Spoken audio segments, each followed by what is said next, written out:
Good morning, students. My name is Kalpana, and welcome back to another session of data structures. Till now, I have finished the unit 1, and today I am going to start unit 2, and that is linked list. This is my class 12. In this session, I would like to discuss the following topics, that is, introduction to linked list, types of linked list, applications of linked list, representation of linked list in the memory, advantages and disadvantages of linked list, then comparison between arrays and linked list, and then operations on linked list. Coming to introduction. A linked list or a list can be defined as a collection of variable number of data items called nodes. That is, a linked list is also known as a list or a linear list. It contains a collection of nodes. That is, a linked list is formed by a collection of nodes, and this node contains two parts, that is data part and link part. Here is an diagram showing you the how a node exists. That is, a node contains two parts, that is the data part, which shows the actual data or information to be stored, and the link part, which contains the address of the next node in the list. Okay, data part stores the actual data, and the link part stores the address of the next node in the linked list.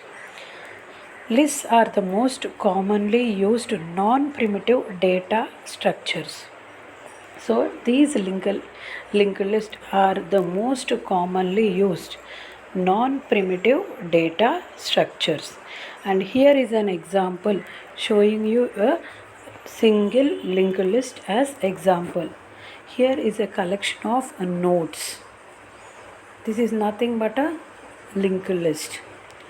Here we have a first node, that is the header node, that points the that shows the address of the first node in the list. It does not contain any data. It only contains the pointer or address to the next node. Okay, this is a sample linked list. Each node is divided into two parts. The first part contains the information of the element. The second part contains the memory address of the next node in the list, also called the link part. Each node holds its own data and address of the next node, hence forming a chain-like structure. As I have explained earlier, each node contains two parts, one for storing the actual data or information what we like to store, and the other part for storing the address of the next node in the linked list.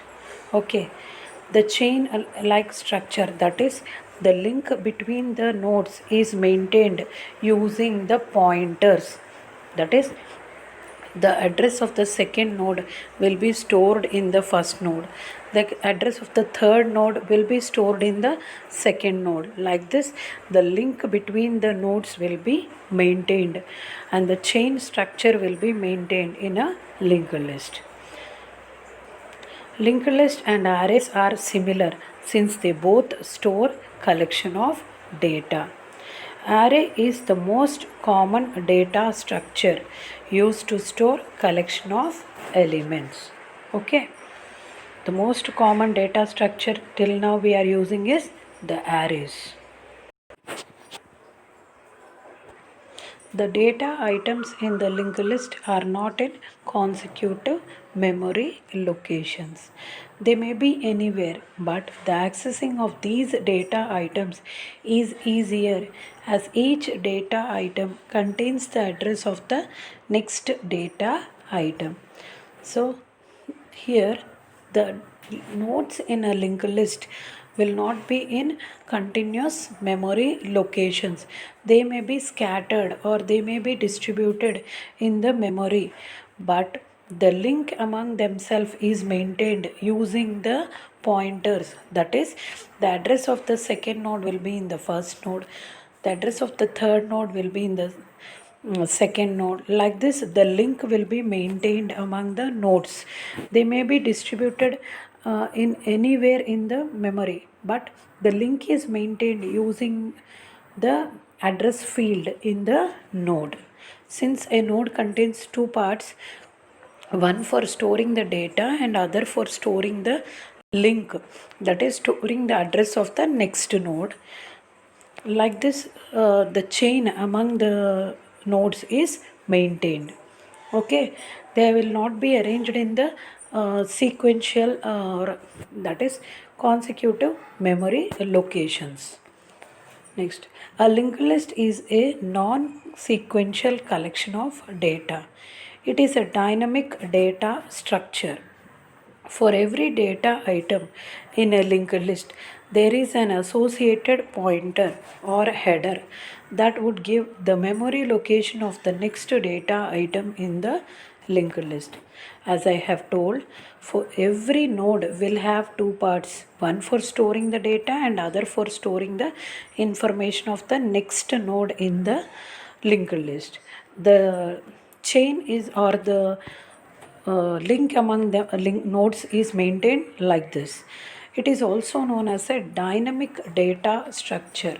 This linked list is called a dynamic data structure because we can allocate the nodes and deallocate the nodes. That is, when the user wishes to add a node, we can add a node, and if user deletes a node, we can remove it also. That is, at runtime we can perform these operations. But in an array, it is a static data structure. Once the size is declared at the starting, it cannot be changed. That is, it cannot be extended or it cannot be decremented. So arrays are static data structures and linked list is a dynamic data structure. And every linked list will have a specially designated node called the header node. That is, every linked list will have a first node as the header node. This header node will not contain any information or data part. It only contains the link part. This link part contains the address of the first node in the linked list. Now coming to the types of linked list. In linked list we have the single linked list, the double linked list and the circular linked list. Single linked list. In the single linked list, the node will have two parts. You can see it clearly there. The node will be having two parts, one for storing the data and other for storing the link. In the double linked list, the node will be divided into three parts, one for storing the data and one for storing the left link and one for storing the right link. This is nothing but the link. For left link will show the preceder and the right link will show the successor.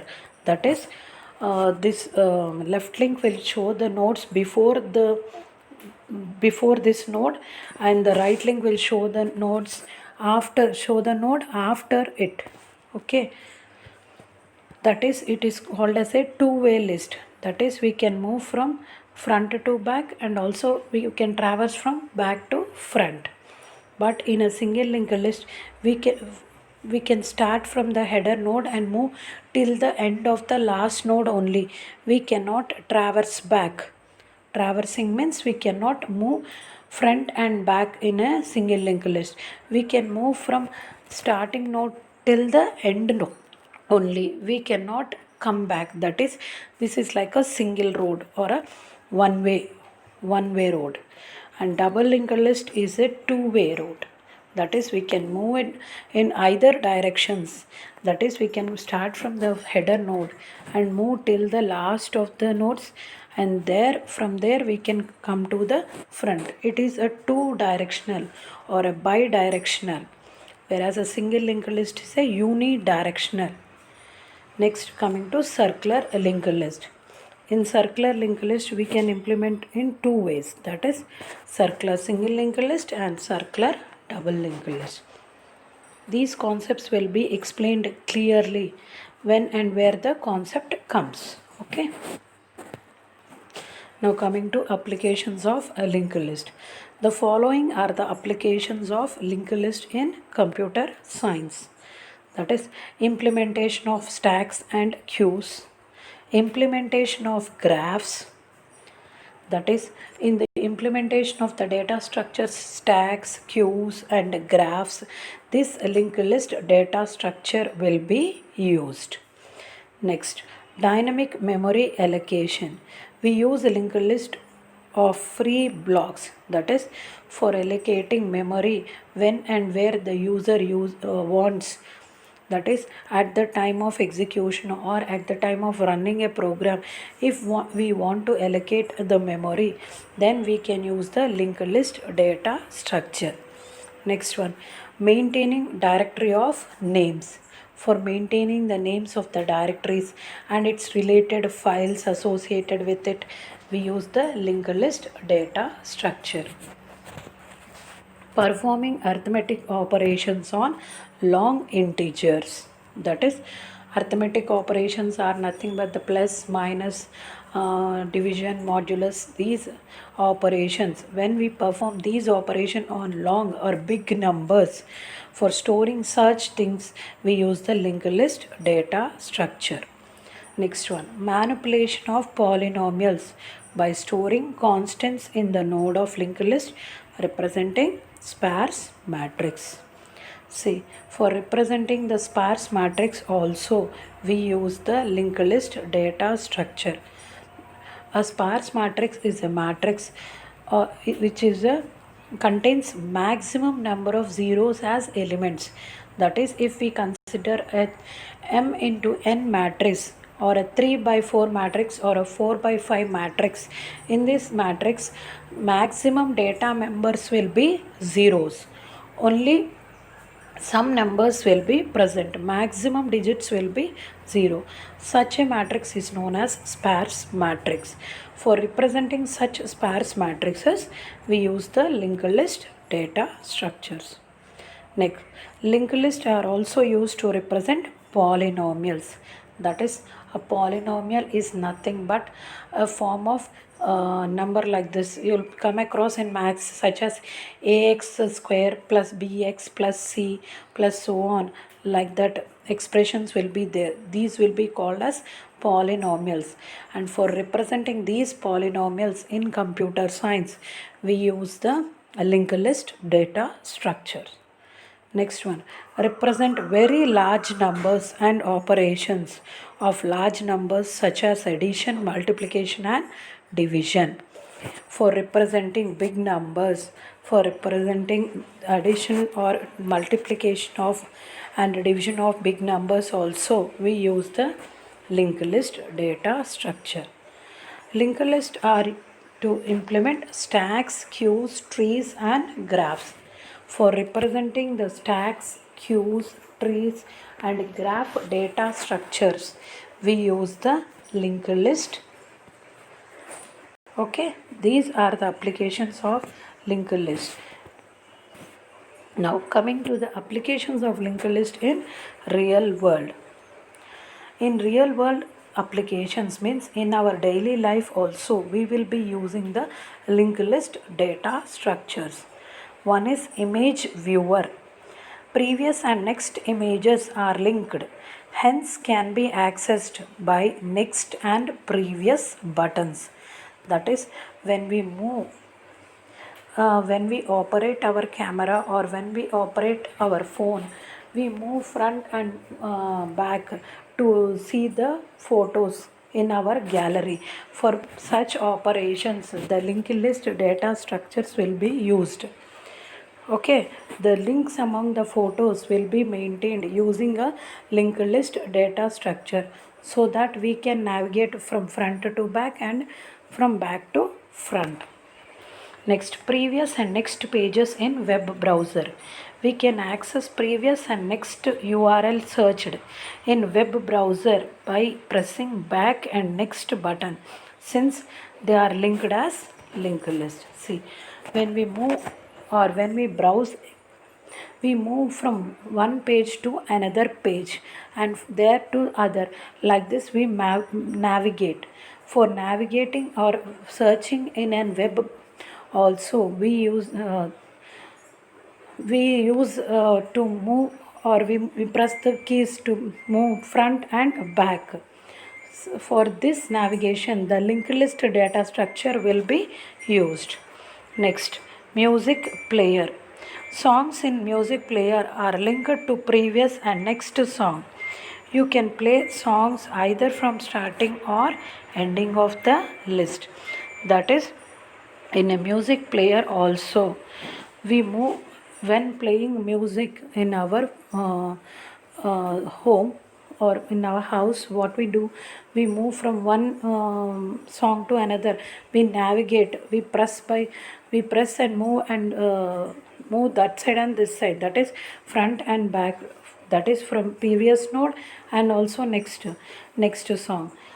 These operations are performed internally, or these songs are internally linked by using the linked list data structure only. These are the real world applications of a linked list. Okay. Next, coming to a sample linked list. This is a sample linked list. Consider this linked list. Here, root or header. Root or header is a node which contains the address of the first node in the linked list. Here, my root or header node contains the memory location 1008, and this specifies that 1008 is the first node in my linked list. So I go to the node 1008. Here there is an information available. I am storing the data in the info field, and next link part is containing a cross symbol. It indicates a null symbol. We can place a cross symbol or null symbol. This indicates that my linked list has only one node and it ends there only. That is, root or header node contains the address of the first node in the linked list, and the root here is containing 1008. That means it is moving to 1008 node, and after 1008 we don't have any nodes, so a null character or a cross symbol is placed there. Next, see, I am adding another node, that is 506. See, from the root node, if I start, the root node or the header node does not contain any data. It only contains the link part. That is, here it contains 1008. And by using this, I move to the node 1008 and see the information available there. That is in the data part. Then in the link part, it will contain 506. That is the address of the next node. And from there I move to the next node, that is 506. Here it is info, or the data part contains the data to item to be stored, and the cross symbol specifies that the linked list ended there only. It can be a cross symbol or a null symbol indicating that the linked list has ended. In the next figure, I added another node 10 and placed the link of the node 10 in the node 506. You can see it clearly. Here is a sample linked list for you to understand clearly. Next, representation of linked list in the memory. The linked list can be represented in the memory in two ways. That is, for representing a linked list in the memory, we have two ways. One is static representation using arrays, and other one is dynamic representation using free pool of storage. Okay. This is a very important question. Now coming to static representation using arrays. In this static representation using arrays, for representing my linked list in the memory, I consider two arrays of equal size and place them parallelly.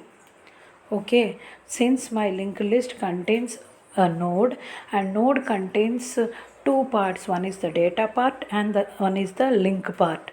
Data part is stored in one array and the link part is stored in the other array. So I assume two arrays for storing my linked list in the static representation. Okay, one array will contain the data and other array will contain the link part. Here the figure shows it clearly. That is the static representation using arrays. Okay, here I am representing a single linked list in the memory. Okay, in this the data part is containing all the data items and the link part is containing the links to the item. Here I start with the node 44 because my header is pointing towards the node 44. In 44 you can see the data as 59 and dotted lines point to the link, that is the link in that 44 is 41. Okay, 44 is the first node. Since my header is pointing towards 44, it will be my first node and there I will see the data 59 and in that link part dotted line you can see that the link available with it, that is 41. I move to the next node, that is 41. There my data is 38 and the link associated with it is 50. So I have to move, or my next node will be 50. The data available in that node is 64 and the link is 43. And in after that the link I go to 43. Here the data will be 14 and the link part contains 47. So I have to go to the memory location 47. Here the data is 72 and the link part contains 45. And from there I go to the memory location 45. Here the data is 80 and the link part contains a cross symbol indicating that my linked list has ended. This is an easy representation and also very important representation, that is the static representation of a linked list in the array form. Okay. Next, dynamic representation. The efficient way of representing a linked list is using the free pool of storage. In this method, there is a memory bank and a memory manager. During the creation of a linked list, whenever a node is required, the request is placed to the memory manager. The memory manager will then search the memory bank for the block requested and if found grants the desired block to the caller. Okay, this is a dynamic representation. As the name specifies, dynamic means we can allocate the memory and deallocate the memory at runtime. That is, when a user needs memory, he will ask for the node or the memory and we will allocate it to him. In this technique, dynamic representation, there will be a memory bank. That is, this memory bank contains all the free nodes, all the nodes that are available, all the new nodes or all the nodes that are deleted by any linked list comes into this memory bank and one in charge will be there for this memory bank. This is known as memory manager. This memory manager will have an idea of whatever nodes are available in the memory bank and when if a user asks for any node, he will ask the memory manager.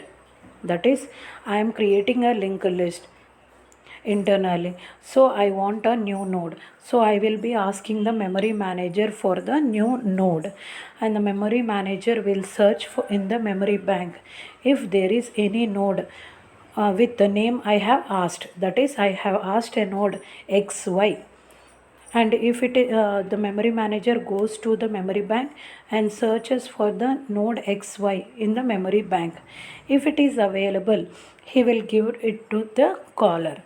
If it is not, then he will return a message. Okay, that is, these memory bank, memory manager, everything are software programs. Okay. Again, there is another program called the garbage collector. It plays whenever a node is no more in use, it returns the unused node to the memory bank. See, another concept comes here is garbage collector. This garbage collector is also one program. This will be activated whenever a node is deleted. That is, I have deleted a node from the memory, that is from my linked list, and it is available there. So this garbage collector will come and collect these free nodes or deleted nodes from the linked list and give them to the memory manager, and the memory manager will place them in the memory bank.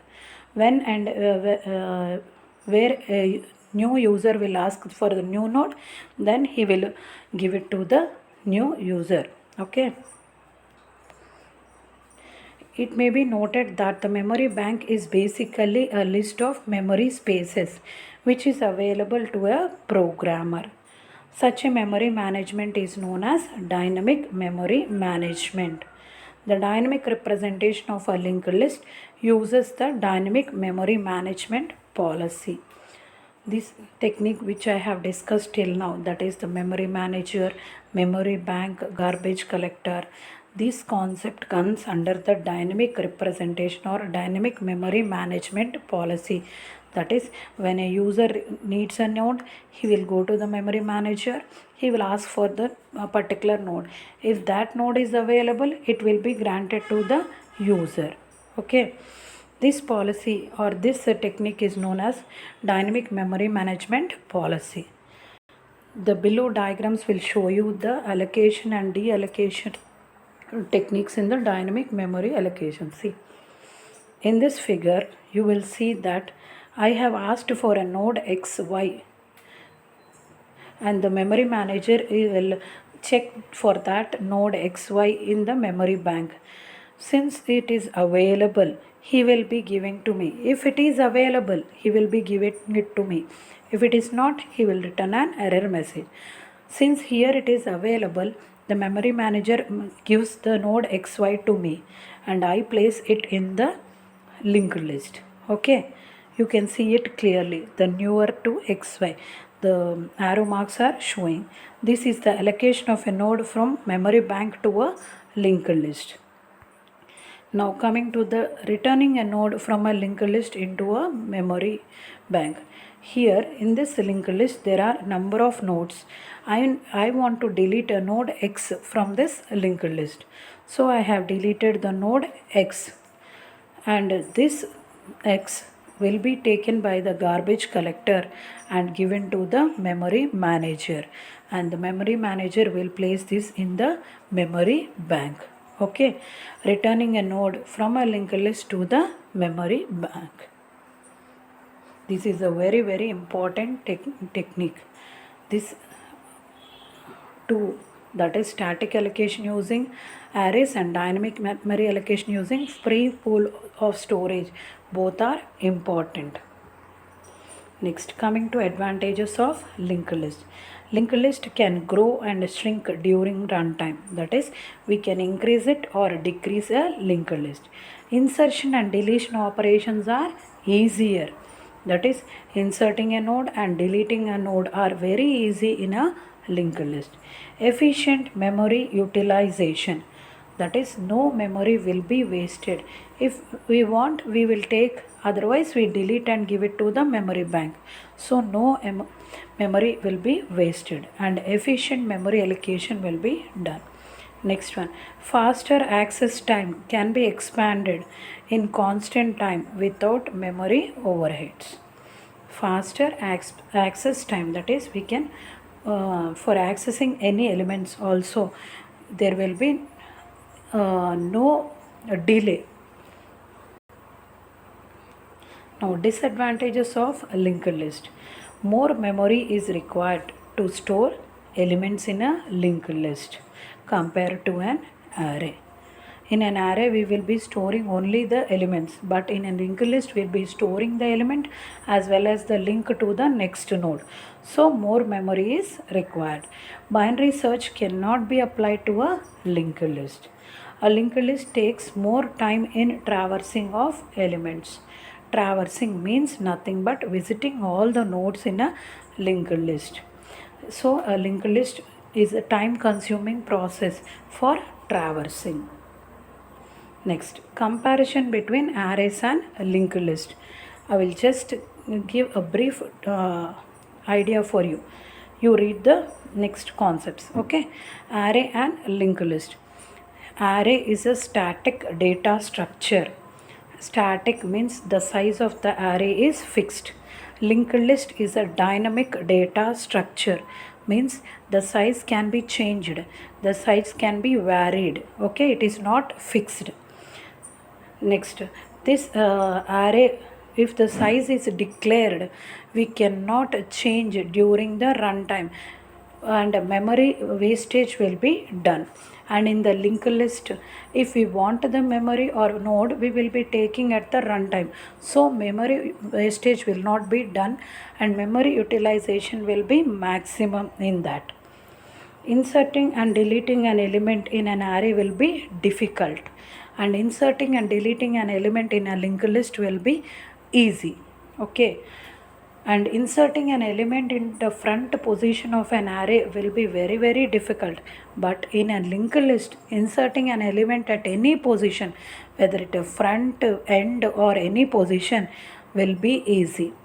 The deleting operation also in an array will be somewhat not possible, but deleting an item from a linked list will be very easy.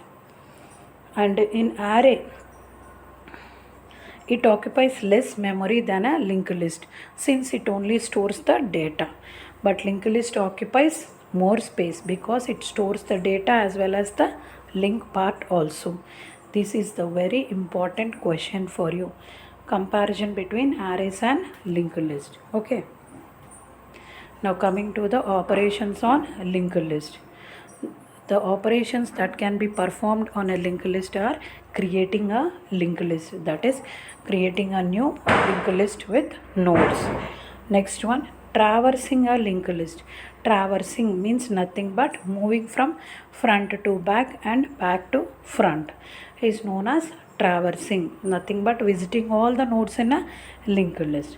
Next one, inserting an item into a linked list, that is adding a new item into the linked list. This is done in three ways, that is insertion at the front, insertion at the end, insertion at any middle position in the linked list. Okay, we can insert a node or a new node at any position in the linked list. This is a very easy process. Next, deleting an item from the linked list. Deletion operation is also easily performed in a linked list. It is very easy to perform a deletion operation also. We can delete a node from the front, middle or end. From any position we can delete a node. Next, searching an item in the linked list. If we want to find any item in the linked list, then we can perform the search operation. This operation also can be done easily in the linked list. Next, merging two or more linked list, that is combining two or more linked list into a single linked list can also be easily done using the linked so these are the operations that can be carried out on a linked list. This will be clearly explained in the next session. Okay. Coming to the assignment. This is the assignment 11 and you have to write the following questions. That is, define linked list and explain the applications of linked list. How do you represent the linked list in the memory? And third one is differentiate between linked list and arrays. Write these three questions and submit in 2 or 3 days. These are very, very important questions for exam point of view. You will be getting the answers in this PPT only. Next, this is the end of class 12. Hope you understood the introduction or basic concepts of linked list very well, since this play an important role for you to understand the next concepts or next sessions to be coming. Okay, thank you.